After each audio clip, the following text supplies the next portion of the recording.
And it's coaches in cabs having coffee, and want to thank Nespresso for supplying the coffee. And I'm here with Carl. Welcome, Carl. Thank you, Rick. And what question have you got for me today? I think going into a new facility, a new business that's going to be expanding with more complexity is keeping in touch with your team. How to work with the team and keep the team where there's a measure of independence, the number of them have, but integrating it into a team that's working well together. Whether you are expanding or whether you've got a business that is in stability, keeping your team together is a very difficult piece. What we have found over the course of time is the first piece is great communication. Making sure that everybody knows that you care and that everybody understands their role. And part of the challenge is, as a team is expanding, you add more people or you're not around as enough, is that often... That's a big one, yeah. And that's the problem. You've got out there, you're making it happen. And so when we go back to clarity, one of the more difficult pieces is making sure that everybody understands what their role is in the company, that it's clearly written out, that there's clear expectations, clear for everybody what performance means and how they're going to gauge that. And then from then on, it's the old story, if you have kids, you got to inspect what you expect. And you have to continually being able to be, and I don't mean by micromanage, what I mean is checking up on them. Yeah. Make sure that they know that you care enough to pay attention, but also that you expect from them a certain level of honesty, of integrity, and of activity. Yeah. And that's why I find a lot gets lost in things you're just finding out about their name. And that's a big difficult. So one of the things that we have found with business owners, if they got away from regular meetings. And so it's the ability to schedule when is a good time that we can have, and regular being weekly if possible. Team meetings where you are discussing where are we going, what are we doing, what happened last week, what's going to happen this week.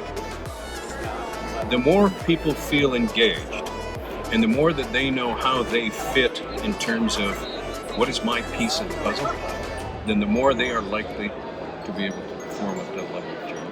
Yeah, and the meetings is the one thing that's kind of what the disconnect is. And as I also forget that a lot of them don't actually see each other that much.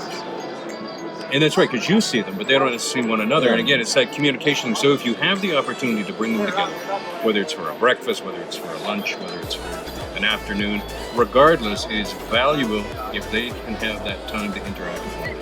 Yeah. And we find that so you've got your teams, and maybe you're going to have a couple of locations. If you're working remotely, it's even more difficult because you have folks who are in different places around the planet, and surely they're connecting with on video or some of the other things. Specifically coming to mind. Yeah.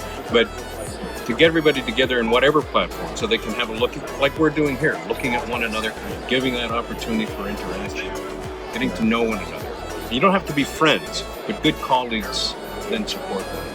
Yeah, I agree. And that's what I thought. That they don't have to be friends, they just have to be friendly. And there's a good phrase, Carl. I like that. You don't have to be friends, but you have to be friendly. There has to be mutual respect. And you get mutual respect when you have more interaction with someone. Now, if they're only just becoming a pain because they're not doing what you want, then it's hard to have a friendly relationship. But if there's good interaction, then it makes it much easier to have that team spirit. And then the most difficult piece is helping somebody become successful somewhere else. You have to have the right people on the bus, but you also have to get the wrong people off of the bus.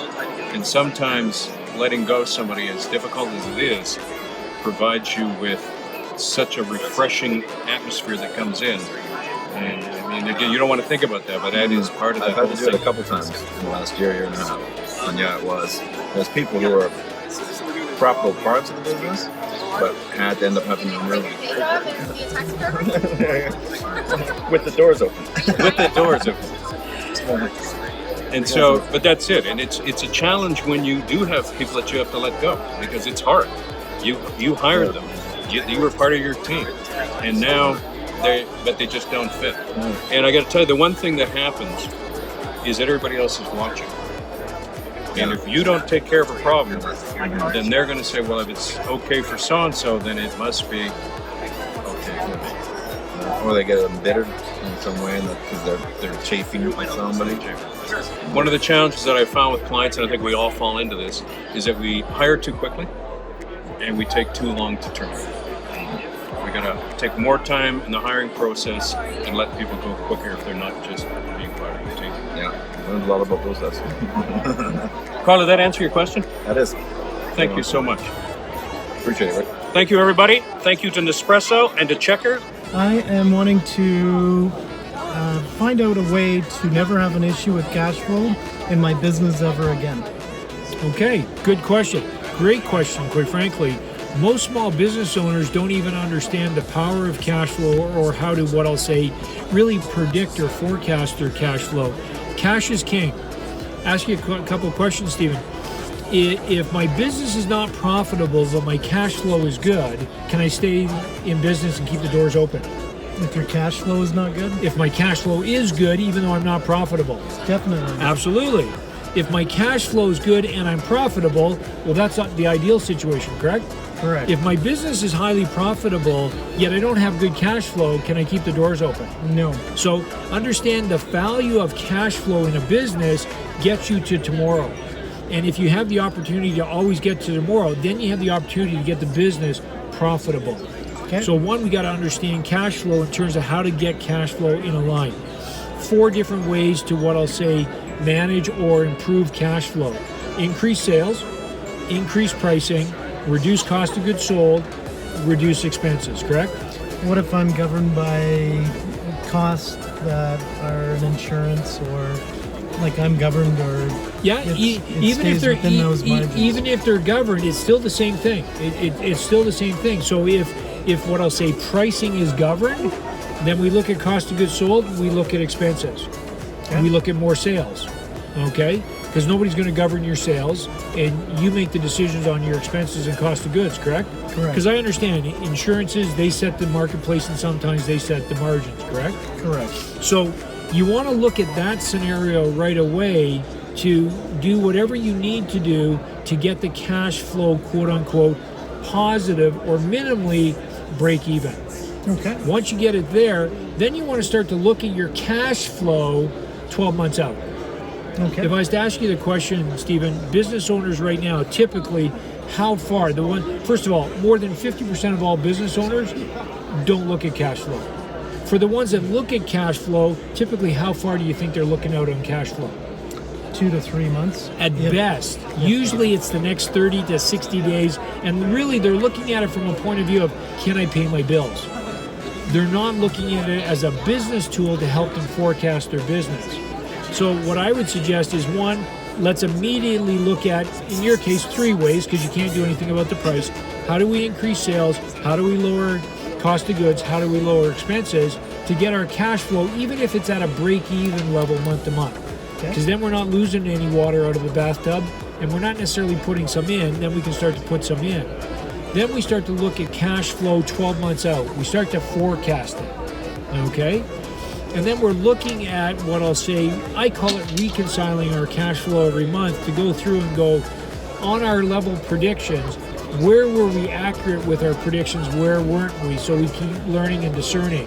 Over time, we end up getting a 12-month cash flow that's highly accurate.